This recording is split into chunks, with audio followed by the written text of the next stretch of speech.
E aí galera, beleza? No vídeo de hoje vou falar um pouco sobre um inseto bastante incomum e curioso, a tanajura.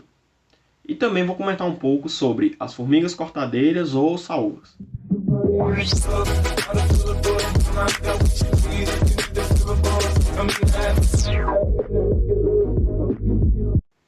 Bem pessoal, a tanajura, inicialmente nada mais nada menos, é basicamente a rainha da espécie das formigas saúvas, formigas cortadeiras ou simplesmente Atas cephalotes.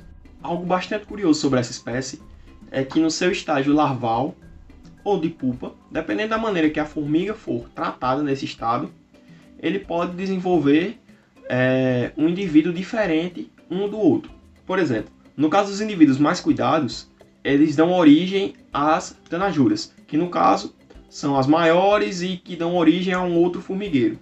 Já os menos cuidados dão origem aos machos, que são os bitus, que são aquelas tanajuras menores, e os demais dão origem ao resto das castas sociais, que são os jardineiros, os enfermeiros, as operários comuns e os soldados, cada um com sua função dentro do formigueiro. As tanajuras, por sua vez, vivem cerca de 20 até 30 anos em caso de morte por causas naturais. Uma coisa bastante curiosa que muita gente se pergunta é o porquê do tempo chuvoso e o porquê das tanajuras saírem dos seus ninhos justamente nessa época. A resposta é simples: o solo fica mais úmido. Até a maturação das tanajuras e dos bitus, eles esperam, desenvolvem suas asas para que em momentos como esse ocorra a revoada de tanajuras, que é basicamente o ritual de acasalamento dessa espécie, no qual as fêmeas e os machos acasalam, onde os machos, após o acasalamento, morrem e as fêmeas não fecundadas também morrem. Já as fêmeas que foram fecundadas darão origem a um novo formigueiro, onde no fim do dia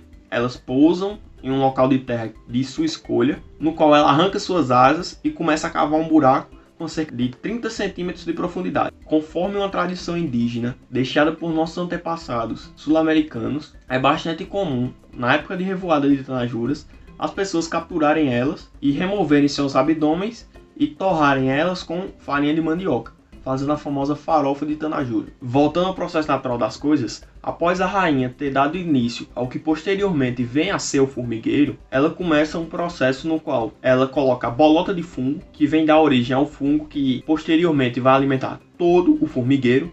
Para quem não sabe, as formigas se alimentam de um fungo, no qual elas mesmas o cultivam. No caso das formigas cortadeiras, elas cultivam o fungo a partir de folhas que as operárias do lado de fora do formigueiro cortam e levam para seu interior, onde as jardineiras, formigas responsáveis pelo cultivo do fungo, pegam ela e colocam de maneira que o fungo degrade aquela folha e possivelmente cresça posteriormente.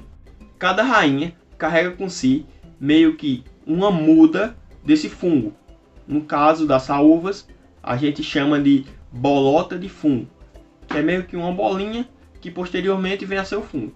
Após cerca de 45 dias mais ou menos, o formigueiro já está bem encaminhado, com suas operárias vivas, o fungo já em desenvolvimento e algumas caixas sociais já bem definidas. O comportamento da rainha nesse momento é bastante curioso. Ela fica basicamente imóvel e o resto das formigas cuidam dela, onde a função dela basicamente dentro do formigueiro se resume a pôr ovos.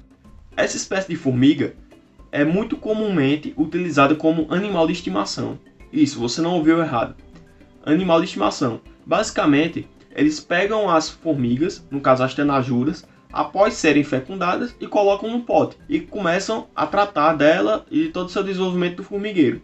Assim, aumentando o pote conforme vai crescendo no formigueiro, alimentando ela com diversas folhas e grãos, como milho, girassol, arroz, folhas como folhas de limoeiro, laranjeira, pétalas de rosa e etc. Portanto, essas são as tanajuras e essa é toda a biologia da espécie. Todo o seu ciclo de vida, no qual elas saem do formigueiro em busca de criar outro formigueiro. Então é isso. Se você curtiu o vídeo, deixa o like aqui embaixo, se inscreve no canal e é isso.